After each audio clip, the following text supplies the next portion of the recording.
Sanibonani. Ake ngicacise la. Ngikubeke nje kucaca. Abantu abaningi bayangibuza ukuthi Mbatha, ufuna ukuthi indoda njengoba abantu bewu8 billion emhlabeni, njengoba ama-Muslim ewu1.5 billion, wonke lo 6.5 billion uyanhlanhlatha uhamba ebumnyameni. Ake ngicacise kahle ke ingane zakwethu nizwe kahle. Akusho mina kodwa kusho umbhalo. Okay? Ngizoninika incwadi zibe 2 noma zibe 3. Okay? Mina ngikhuluma into engiyithole embhalweni bafowethu. Right? Exodus 20 verse 3. uMarko 12 verse 28 and 29. Bese kuba uIsaiah 44 uqale kuverse 6. Ngale mibhalo le engikhuluma ngayo, yiko ngikhuluma kanje. Ngifuna ukuthi nicaciseleke kahle, ungilalele kahle ke manje. Angifosti umuntu ukuthi ayizwe lento engiyishoyo. Angifosti umuntu futhi ukuthi aphume enkolweni yakhe eze ngapha kuIslam. Angifosti umuntu, kodwa mina engitshela kona, ngikutshela nje into ewungqo. Ukuthi uyayithatha noma uyithatha. Lalela ke. Uma ngabe wena ungumKristu, ukhonza uJesu, lalela ke. Awukhonza uJesu, ukhonza uSathane egameni likaJesu.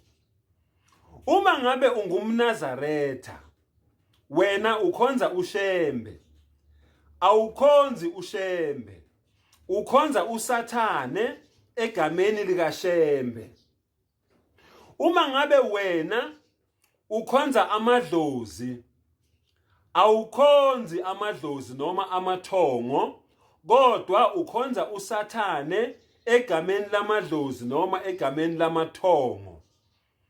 Uma ngabe wena ukhonza uKrishna, amaHindu ke lawo, awukhonzi uKrishna, kodwa ukhonza uSathane egameni likaKrishna. Uma ngabe wena ungumRoma, ukhonza uMaria ocwebileyo, awukhonzi uMaria ocwebileyo, kodwa ukhonza uSathane egameni likaMaria ocwebileyo.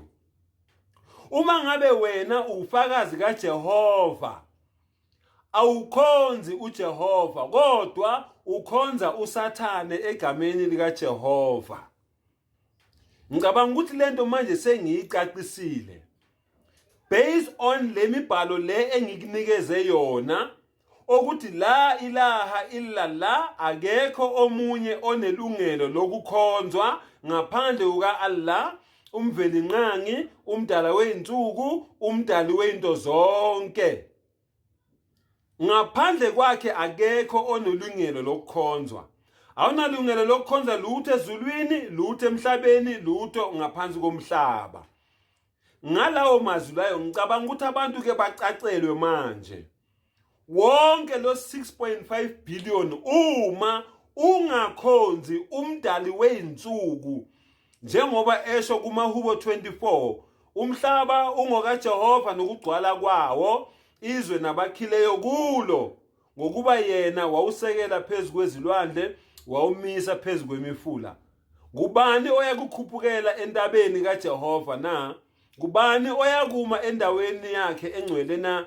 Yilowo onezandla ezingenacala, ongaphenduleli umphefumulo wakhe emangeni, nongafungi ngenkohliso, nenhliziyo ehlanzekileyo. Injalo nje bafowethu, i-straightforward, ayidingi rula. Seningaqhubeka ke ningithuke, ningitshela ukuthi ngilahlekile, ningitshela ukuthi ngilahla amasiko. Angibabalanga abanye, vele laba abazikhonzela uSathane. Ngibale laba abakhonza uSathane bengazi. Abazikhonzela uSathane vele angibabalanga. Injalo ke bafowethu, seningaqhubeka ke nikhomente ngendlela enifuna ukukhomenta ngayo, kodwa uzwile ungetshe. Cabanga ukuthi umbuzo wenu nguphendulile ke namhlanje.